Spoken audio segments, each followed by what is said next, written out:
Hello survivors and welcome to another Walking Dead Road to Survival video, and in this video we're going to be going over Mythic Battle Pass 19, which is going to have a brand new weapon, brand new avatar as you see on the screen, the weapon and the avatar, but there is going to be the same no character format that a lot of people don't like, but obviously the price point has been reduced over the last couple of battle passes, but it's still not a favourable decision by most of the community. We'll still go into the information though.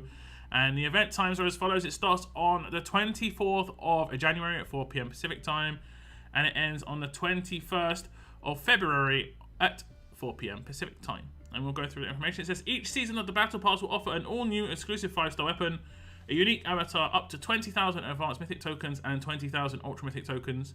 This is all if you buy the key. This season features Eric's assault rifle and the Daydreaming Crag avatar. Now, this rifle is going to be working, air quotes, with Eric. A lot of the time the weapon doesn't work with the character, but this one seems actually pretty decent for Eric himself.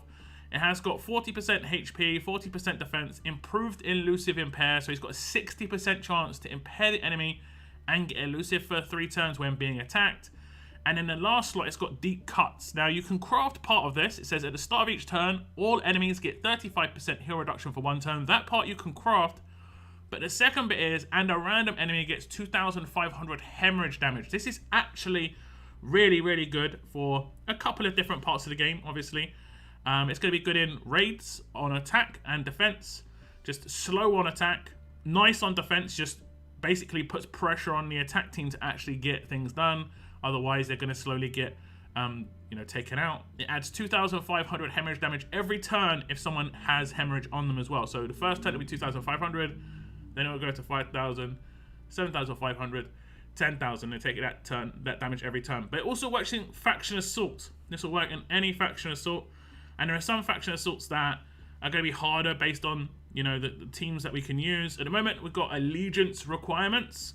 We know those allegiance requirements, but in the future, those allegiance requirements could change, and this weapon would still be useful in those future changes as well, as long as there was a tough character in the allegiance. There isn't in every. For instance, Whisperers does not have a tough character, so would have some issues there. But it's a very good weapon for a lot of different parts of the game. I actually quite like this weapon. Then we've got the avatar, and you can get this for hitting the same tier as hitting the tier for the weapon, but the weapon is for people who buy the key, and this one is for people who just want to grind through.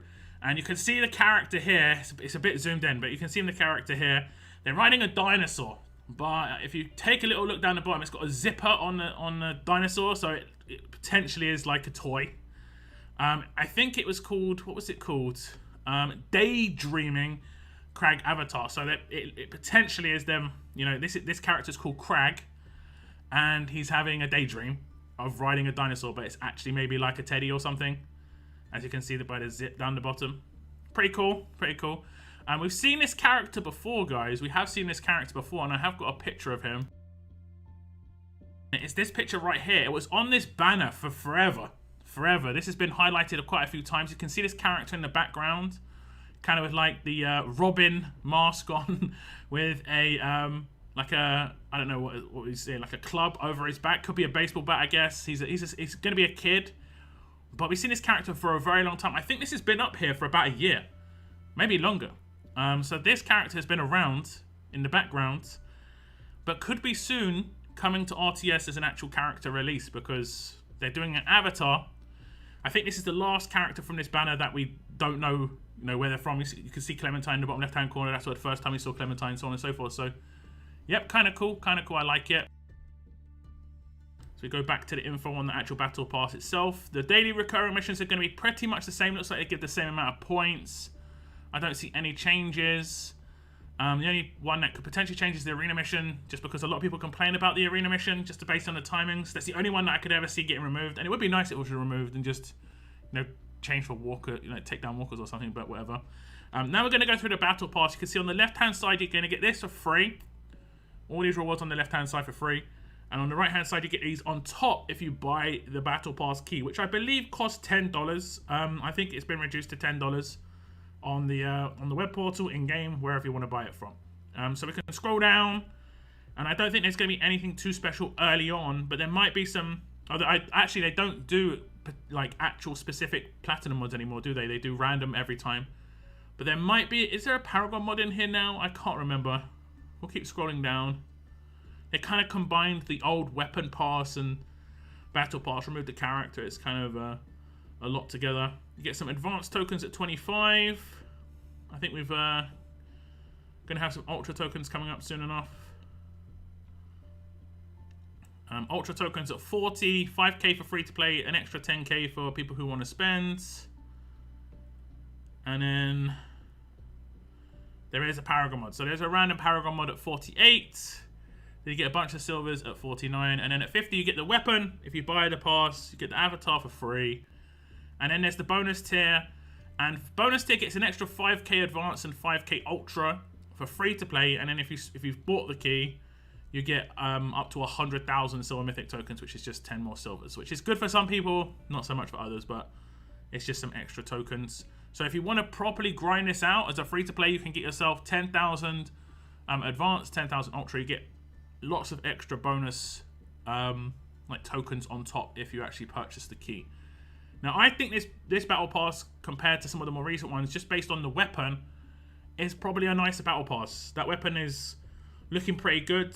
It's good in like multiple parts of the game, and it's got longevity and faction assault, which is great. It may not be quick though, that's the only problem. You might still need someone who can do something, like a lacerator in that team as well. Obviously would make that double every time, which would be absolutely insane. So you could take it on Sadiq, for instance, on Alexandria, and Vincent would lacerate every time. I don't think that's too much of a difficult one at the moment, but that's just to give you an example. But the weapon is really good. I'd say that's obviously the highlight reward. Generally, it is the highlight reward of these battle passes now, so the weapon has to be good to be like, to make this good for people. And I think they've done a pretty decent job with the weapon. It's a unique special in that 4 slot. You can't craft it. And the 2,500 damage is decent hemorrhage. It's decent hemorrhage. On an attack team, you got to think that characters have like 20k HP, if that sometimes. Sophia's got like 19,000, so after what, 3 or 4 turns, she's in a lot of trouble. She's in a lot of trouble. If you're managing to survive as a defense team for that long, she's going to be in a lot of trouble if she's got that on her. And then if they've got characters on the team, for instance, like Jesus, who can apply like crosshairs and stuff, that's going to be a decap. So there are definitely some combos that you could come up with to make it kind of useful. And yeah, it's just an interesting weapon. I don't think it's too OP. I think it's kind of balanced. Hemorrhage is kind of underutilized, I think, in the Mythic era.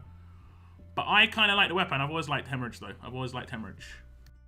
But that was just a little look at Mythic Battle Pass 19 and what it has to offer. It does look like a pretty decent Battle Pass. Battle Passes obviously rely heavily on how good that weapon is nowadays, just because that is the reward. But the price point of them has always been good, even with the like kind of reduced version of what the Battle Pass offers. $10 is still good for just the rewards that you get from inside the Battle Pass, the amount of resources and so on and so forth. You get a Paragon mod in there, loads of silvers. If you're a new player to the game and you complete the Battle Pass, that is like the best $10 you can spend without question. The only people who question it are going to be veterans who don't need those resources as much, so it comes down more to the weapon a lot of the time. That's just kind of how it goes. But do give me your thoughts on Mythic Battle Pass 19 in the comments down below. That is the end of my video, guys. I want to thank you very much for tuning in. And as always, keep on surviving, guys. Keep on surviving.